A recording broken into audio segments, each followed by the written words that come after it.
আমি জাতির মামি, আমি শুধু ঝগড়া করি, কিন্তু আমি ইচ্ছা করে ঝগড়া করি না। ঝগড়া লেগে যায়, যাদের সাথে থাকি তাদের সাথেও ঝগড়া লেগে যায়, যাদেরকে চিনি না তাদের সাথেও ঝগড়া লেগে যায়।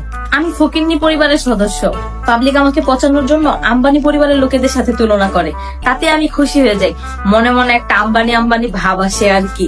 ভাবা যায় মাটির ঘরে সেই গরিব মেয়েটি আজকে বাংলাদেশের সেরা 10 জন গালি খাওয়া লোকেদের মধ্যে একজন। মানুষ বলে আমি নাকি একমাত্র ছেলে, যে ছেলে হয়েও বাবাকে নষ্ট করছি। মানুষ ঠিকই বলে, আসলে আমি দুষ্ট কন্টেন্ট বানাতে পছন্দ করি। যদিও পাবলিক আমাকে বানাতে দেয় না, তাতে কি, আমি ঘুরিয়ে ফিরে দুষ্ট কন্টেন্ট বানিয়ে ফেলি। আজকে আবার চলে আসলাম জামা বিক্রি করতে। একজন লিখছে আপু আপনার বিয়ে দিব। এই তোর বলছি আমার বিয়ে দিতে, তুই তোর মারে যা বিয়ে দে, যা তুই যা তোর মারে বিয়ে দি।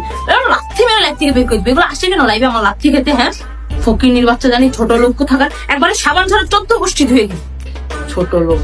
টারার পাপা কই? তোমরা কি আমার টারার পাপাকে দেখেছো? আরে না, আমি নিজের জন্য জামাই খুঁজতেছি না, আমার টারার জন্য পাপা খুঁজতেছি।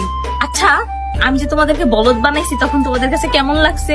ওই যে টারার 4 নাম্বার বাবা পাল্টানোর সময় যে ভালো সাজার একটা নাটক করলাম। যাক, তোমরা তো এখন চালাক হয়ে গেছো। আমি মরতে গেলেও তোমরা মজা লও, ব্যাটকায় হাসো। আমি মেয়ের মা, আমি আমার বাচ্চার জন্য লড়াই করি। ও কিন্তু এখনো ছোট, ওকে দেখতে বড় মনে হয়। আর ও কিন্তু একা টিকটক করে না, সব নায়ক নায়িকারাই টিকটক করে। ও অ্যাওয়ার্ড পেয়েছে। আমার মেয়ে দেখতে মাশাআল্লাহ অনেক সুন্দর, বাংলাদেশের 1 নাম্বার শিশু শিল্পী।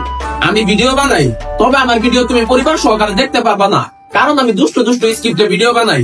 কিন্তু আমাকে নিয়ে ভুলেও কিছু বলার সাহস করো না, টিকতে পারবা না, কারণ আমার যে পরিমাণ ফ্যান ফলোয়ার তুমি সারা জীবন গইনা শেষ দিতে পারবা না। আমি সবার মাসিক ইনকাম জিজ্ঞাসা করি, এখানে আসা লোকদের রোস্ট করি। আমি ভাবি সবাই আমাকে সিগমা ভাবে, আসলে সবাই আমাকে গালি দেয়। যে টিকটকার আনি সেই টিকটকারদের গালি দেয়, আর ওদের সাথে আমাকে ফ্রি গালি দেয়। দুষ্ট রিয়াকশনের সাহায্যে একটা ডায়লগ দিয়ে আমি ভাইরাল হয়েছি। এখন ফিল্ডে কেমনে ঠিক বুঝতে পারতাছি না। যারা আমার ভাইরাল করছে আমার ডায়লগ দিয়ে ভিডিও বানায়, তারা আবার তরমুজালার ডায়লগও কইতাছে। এই কারণে তাদেরকে আমি ছাত্রী রাখি। আর আমি একবার এর পিছে লাগি, একবার হেয়ার পিছে লাগি, কারণ আমার তো প্রতিভা নেই। আমি ব্র্যান্ড প্রমোট করি আর কান্না করি। আমি মানুষের সাথে যতই ভালো ব্যবহার করি না কেন, মানুষ আমার সাথে খারাপ ব্যবহার করে। কারণ হচ্ছে আমি জাতা পোশাক করি আর টাকার বিনিময়ে খারাপ জিনিসকেও ভালো বলি। মানুষ বোঝে না কেন প্রফেশনাল লাইফ আর পার্সোনাল লাইফ দুইটা আলাদা জিনিস। আমরা সাধারণ মানুষ।